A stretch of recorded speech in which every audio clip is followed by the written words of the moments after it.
Rich, chocolatey and zesty, this bread and butter pudding is a twist on the classic, with a sweet crisp exterior and a soft and tender centre.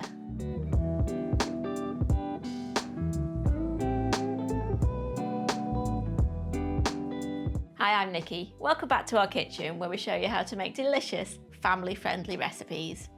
Now, whilst I really love British traditional desserts, I also like to experiment and change things up sometimes.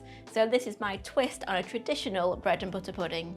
So let's get cooking. We're going to start by greasing a large casserole dish with unsalted butter. I use an oval 28cm by 25cm dish. Now for the bread, I'm using 300 grams, which is about 10.5 ounces of white bloomer style bread that's been chopped into nice thick slices. If you prefer, you can just swap this out for regular thick sliced white bread or for hot cross buns or tea cakes. We're going to spread that bread with about 3 tablespoons of unsalted butter. Now chop the bread into 1-inch chunks.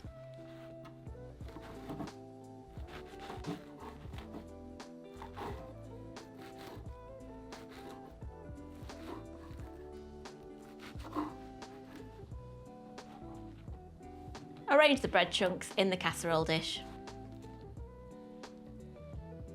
Sprinkle over 100 grams, which is about 3/4 cup of candied peel chunks, and 100 grams, which is about 2/3 cup of sultanas. Now if you wanted, you could swap out the peel and the sultanas for some other kind of dried fruit. Dried cranberries, blueberries or raisins all work really well. Okay, now we're going to make the custard. In a small saucepan, heat 240 ml, which is about a cup of full fat milk, along with 300 ml, which is about 1¼ cups of double or heavy cream, together with 1 teaspoon of vanilla extract. Whilst we slowly bring that to boil, we're going to mix together 4 egg yolks, 100 grams, which is about ½ cup of light brown sugar, and 2 tablespoons of corn flour or cornstarch.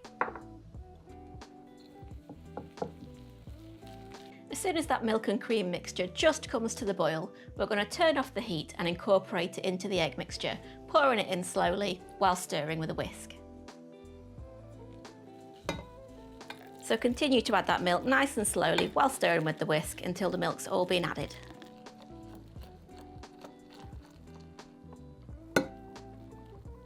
Give the milk pan a wash to remove any milk residue, then pour the milk and egg mixture back into the pan.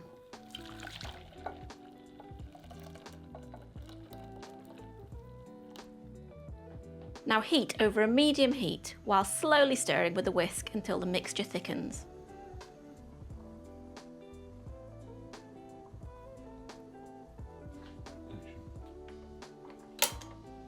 As soon as it starts to thicken, turn off the heat, and then we're going to add in 1 teaspoon of Valencian orange extract plus 150 grams, which is about 5.3 ounces of chopped dark chocolate. Stir it all together until the chocolate melts and you've got a lovely chocolate orange custard. Now spoon that chocolate mixture over the bread in the casserole dish and mix it together to coat the bread.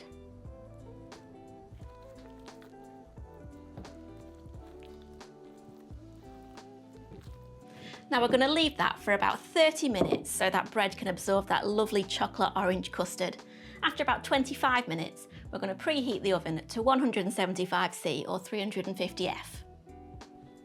Just before you're ready to place it in the oven, sprinkle over 80 grams, which is about ½ cup of milk chocolate chips. Place the dish in the oven for 25 to 30 minutes until the edges of the bread are crisp. Remove from the oven and arrange some orange slices over the top.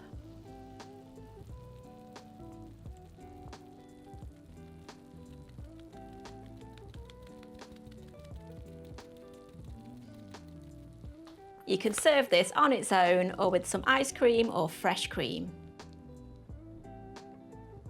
And that's my scrumptious chocolate orange bread and butter pudding, a delicious twist on a British classic. This plus 99 other recipes is available in my new book, It's All About Dinner. I'll leave a link below so you can check it out and order your copy. See you next time.